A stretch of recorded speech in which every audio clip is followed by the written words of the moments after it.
Ladies and gentlemen, it is a great honor to receive this award tonight, named for my dear friend and colleague, Thomas Szasz. As Thomas Szasz wrote years ago, the only true political virtue is obedience to authority, and the only true political sin is independence. Independence renders authority useless, and that is what infuriates it so.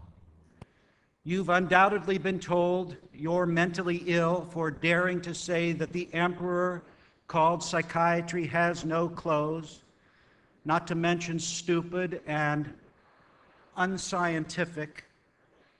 At least this is what some of my colleagues say about me at one university. So if this is something that has happened to you, I'm here to say that you are not alone. The controversy regarding the myth of mental illness and psychiatry is not about science or medicine, it's about power. When psychiatrists start agreeing with you, well then perhaps you ought to reconsider your position. Something may be wrong. So I'd like to say a few disobedient things, which is especially true because I was trained as a psychologist, and when a member of the profession criticizes its own, it's considered especially sacrilegious. What do we know that is true, that the cult of psychiatry keeps telling us is false? First, the idea that there is a known brain lesion causing mental illness.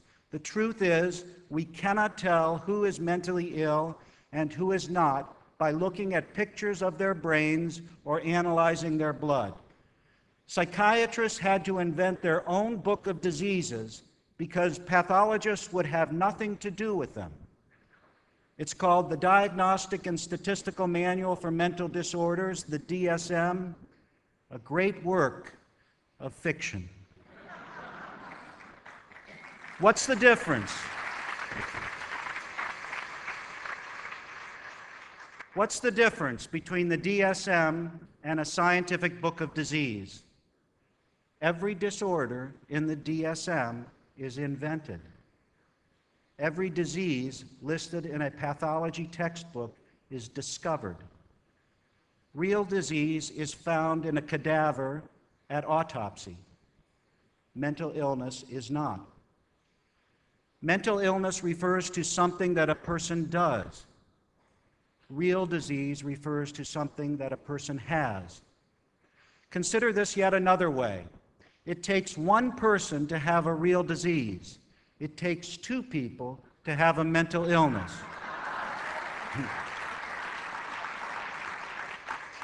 If you're alone on an island, you could develop a real disease like cancer or heart disease, but you cannot develop a mental illness such as hyperactivity or schizophrenia. This is because mental illness is always diagnosed on the basis of some sort of social conflict. When people do something that others find objectionable, they can be diagnosed as mentally ill. If the person doing the diagnosing is more powerful than the person diagnosed, then there is trouble. In this sense, the diagnosis of mental illness is always a weapon. Not so when it comes to diagnosing real disease. Think of how, when people get angry with one another, they inevitably resort to some kind of diagnosis. They say, "You're crazy. You're mentally ill. You're paranoid." Can you imagine somebody getting angry with someone and saying, "You have diabetes. You have Parkinson's disease"? Social conflict has nothing to do with developing a real disease. You don't develop diabetes because someone doesn't like the way you think, speak, or behave. You have to have someone else present to judge that your behavior is morally good or bad in order to have a mental illness. So diagnosis is a weapon, a tool people use against one another, especially when there is some kind of power conflict present. And what of treatment? Treatment for mental illness is punishment. Look at our criminal justice system. When someone commits a crime and a psychiatrist is in the courtroom, a defendant may go to a mental institution instead of a prison. Can you imagine a judge saying, "I sentence you to treatment for your cancer"? I submit to you that psychiatric treatment is worse than prison. For in prison, they don't judge how long people should be deprived of liberty on the basis of what they think about themselves and the world. In a mental institution, of course, this is the case. If you don't think about yourself and the world correctly, you'll be punished longer. Psychiatrists love to say that mental illness is a real disease, just like cancer. The analogy between mental illness and real disease is not reciprocal. It doesn't hold both ways. Having cancer is not like being depressed. We don't shock people who have cancer to make them better, especially if they don't want to be shocked. Consider how melanoma, a deadly form of skin cancer, is a disease here as well as in northern India. If you have melanoma, does it cease to exist if you move to another country, another culture? Of course not.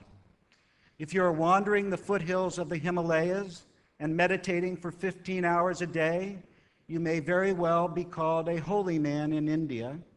Take that same person, have him walk across the grounds of the Washington Monument in Washington, D.C., and he's diagnosed a paranoid schizophrenic and committed to a mental hospital. What do you think psychiatrists would do if Jesus were alive today, or Buddha, or Mohammed? Bada bing, right into a mental hospital, injected with drugs to stop their crazy beliefs and speech. Psychiatrists today are the true grand inquisitors. They would crucify the holy men and women of yesterday in an instant. My father was sent from Nazi Germany to America in 1933 when he was about 15 years old.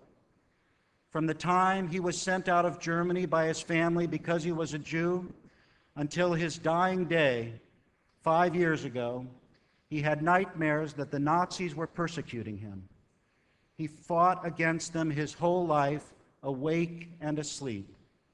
I used to ask him, "Dad, what were people thinking in Germany back then? What were they thinking when they saw the Nazis parading about?" And he used to say, "Nobody took them seriously.